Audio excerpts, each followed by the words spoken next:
Hey, everybody. Welcome into the Fantasy Six Pack Network. I'm your host, Dylan Clemons. Today, my co host is Joe Bond, founder of Fantasy Six Pack, and we are continuing our training camp check in shows where we are going around to all 32 NFL teams and interviewing a beat writer or reporter or a fan of the team on what they've heard or seen at training camp.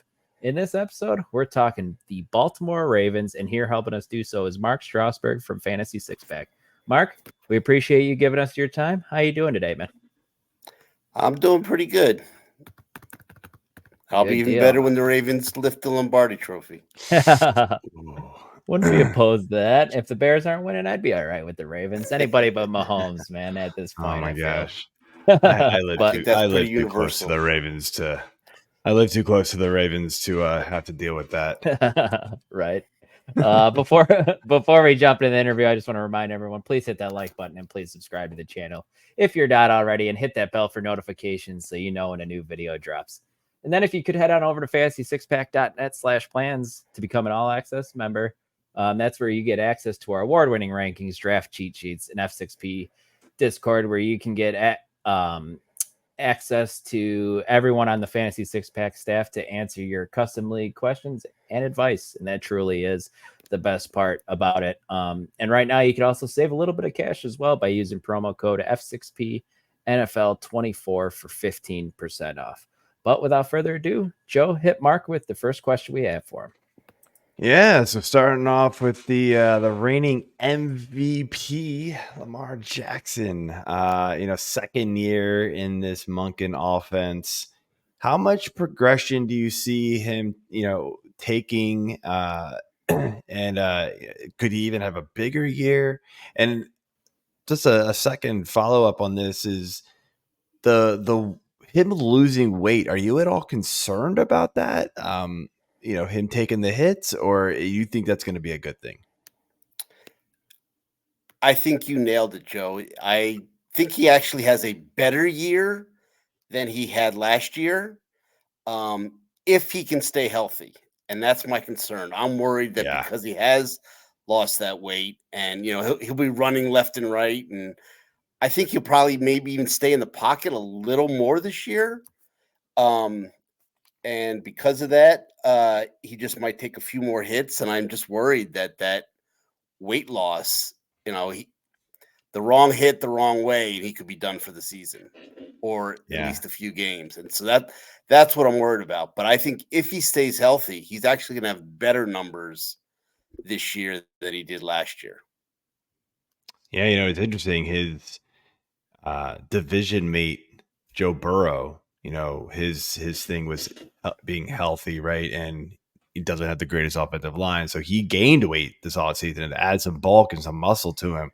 Lamar went the other way. Like, it's just bizarre how, like, the two training regimens kind of, just went in complete opposite directions and we'll see how it goes. I'm a little leery of it too. I'm not going to lie. I mean, I think he will be faster, which... Well, I mean, yeah. Carrying around, 20 less pounds or whatever it was? It was a decent amount of weight, man. So yeah, I mean, if I lost 20 pounds, I don't even want to think what that would look like. That's funny. Looking into the backfield, Derrick Henry comes over from the Tennessee Titans. He's going to be the clear alpha in this backfield. But Mark, we're curious to hear your thoughts on who is the running back 2 that's running behind Derrick Henry at the moment. It's going to be Justice Hill, at least to start week 1. I mean, Ali and I believe it's pronounced Keaton Mitchell. They're both they're injured and banged up. I mean, right now the Ravens really only have one healthy running back behind Henry, and that's Justice Hill. So Justice Hill is going to be the backup at least until one of those other 2 guys come back on the field. I think even when they do, they're going to be more of, say, like a receiving back or third down option. And, if someone needs to be spelled, or if King Henry needs to be spelled on first or second down, it's going to be Justice Hill. But I don't expect the Ravens to take King Henry out too often. Yeah, that definitely makes a lot of sense. And Mark, I know you're from talking to the Discord, you're a little bit of a betting man. I saw that the over/under on Derrick Henry's touchdowns is floating around 10.5 at some books. Are you thinking he's going to hit the over pretty easily on that? Is that something you're targeting? I never like to say any bet is easy. Sure. But yeah, I mean, I've got him down for at least a dozen touchdowns this season, and I feel that may be too conservative. So again, and also I think when I saw the over under, I think it had a little more juice to it than I wanted when down to 10, but I'd probably tease that up to say, 12 or 13 and, get the extra plus money back. So yeah, I think Henry's going to have a good year. I expect between 12 and 16 touchdowns. Yeah, I could see that happening as well for sure. Yeah, I mean, if Gus Edwards can get 13 in that offense last year, I mean, then Henry's, I mean, he's gonna eat, man. One follow up question to this is: have you heard anything about kind of how they're running the offense near the goal line? In years past, right, it's a lot of Lamar. Now, last year, midway through the season, when they were blowing out teams, they just gave the ball to Gus Edwards down there. That's why he got all the touchdowns. But, when they needed the score, if it was a close game, they kept the ball in Lamar's hands and he was able to either, throw it to the back of the end zone or scramble. Have you heard anything about how they're running this goal line, red zone offense inside like the 5-yard line maybe? And is it more Henry or... One of the things I've heard is they are actually putting in a lot of option and gadget plays. Okay. I'm not so sure they're going to do it at the goal line, but I'm just saying, I wouldn't be surprised if we see,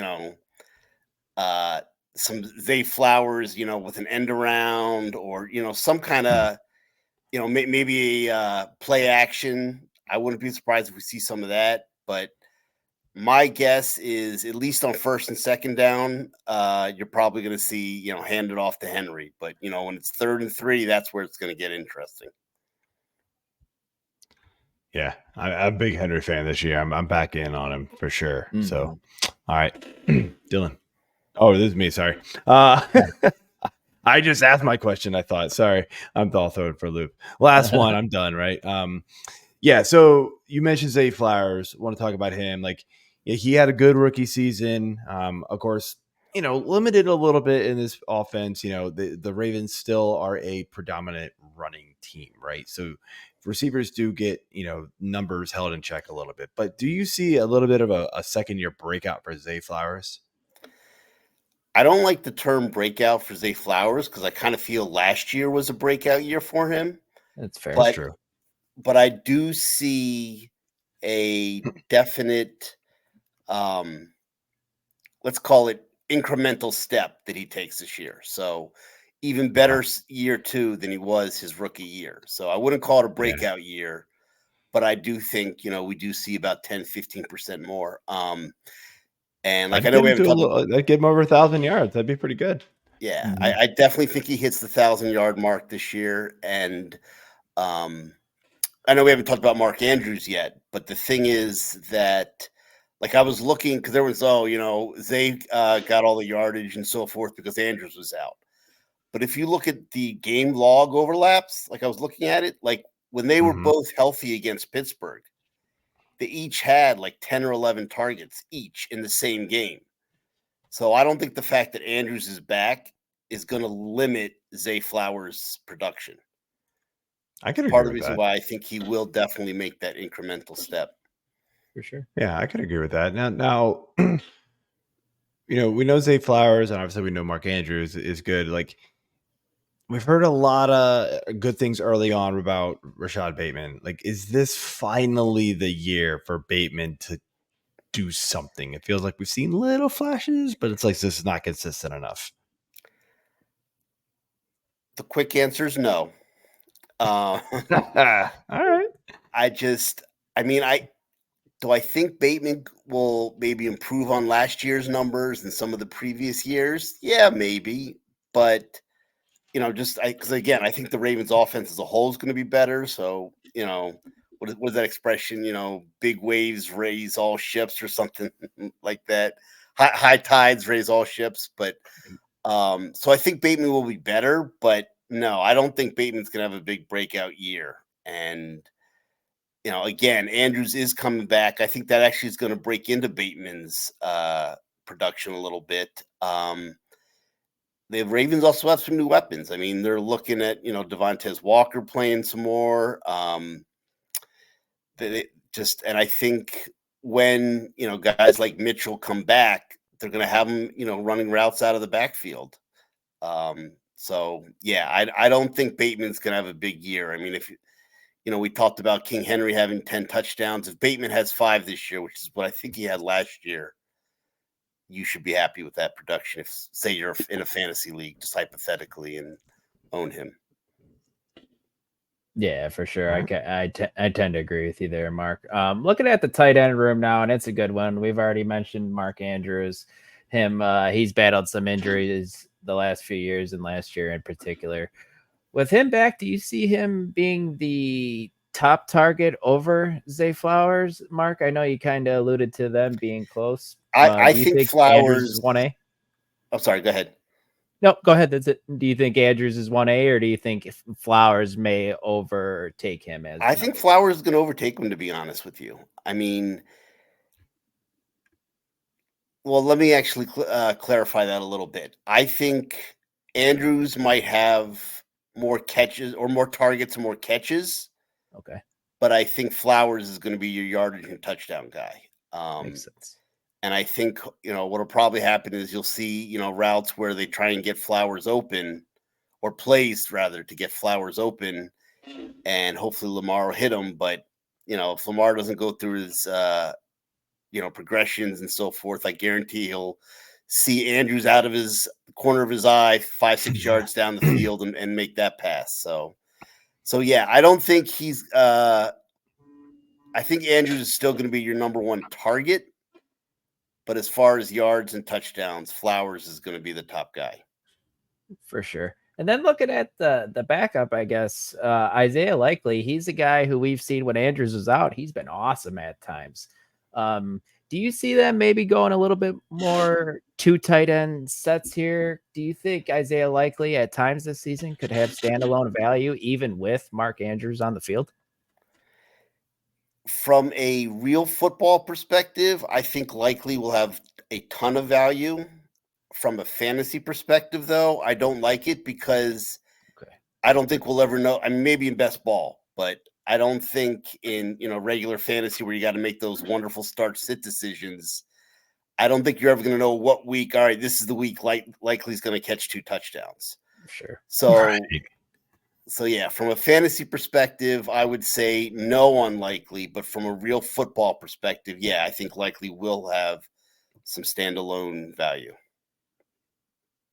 Yeah, you heard early on in the preseason and early on in training camp that they were trying to get Isaiah Likely on the field more and use him in different places because he does have that talent. But it is hard to kind of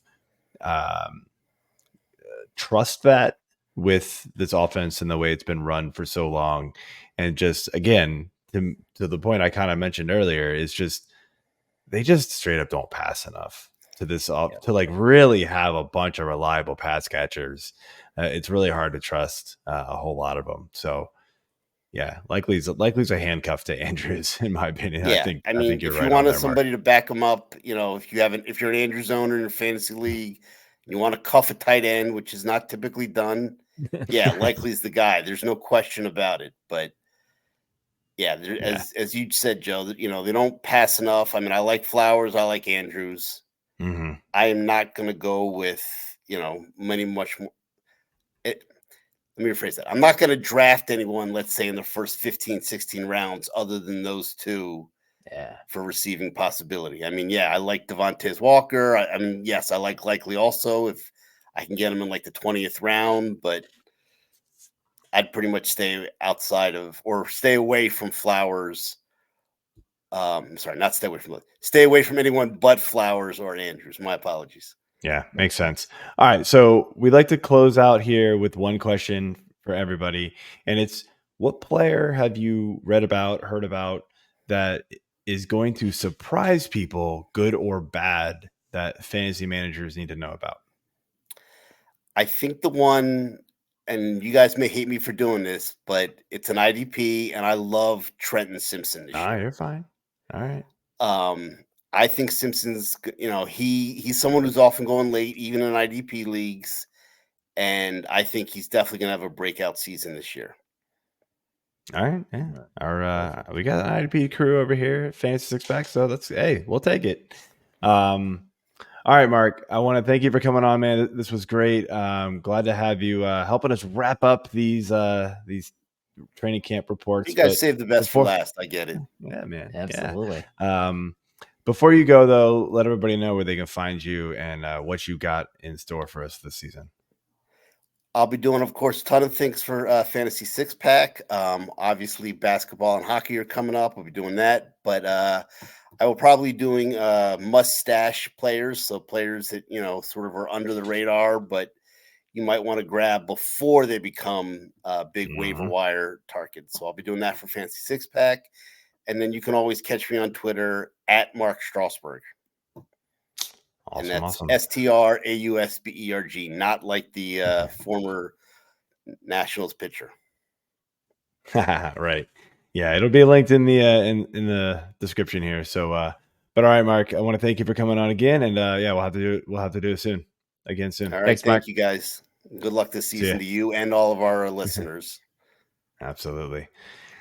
All right, so that is it for the Baltimore Ravens training camp recap here, review, whatever. The last show, man. I am totally checked out on this one, man. I have too many flubs. I'm good. Let's party time. It's like the last day of school, man. I'm done. Yep. But anyway, no, these were awesome. I want to thank Mark and all of our guests. If you have not listened to any of the other ones and you still got your drafts coming up, or you just want to know anything, some guys that you need to stash, guys that you need to keep, put that little star next to on the waiver wire.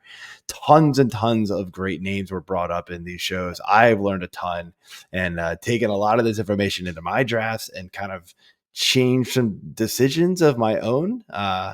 They've been great. So Dylan, I want to thank you too for putting this all together, man. This was, I know it was a lot of work, but I had a great time doing these actually.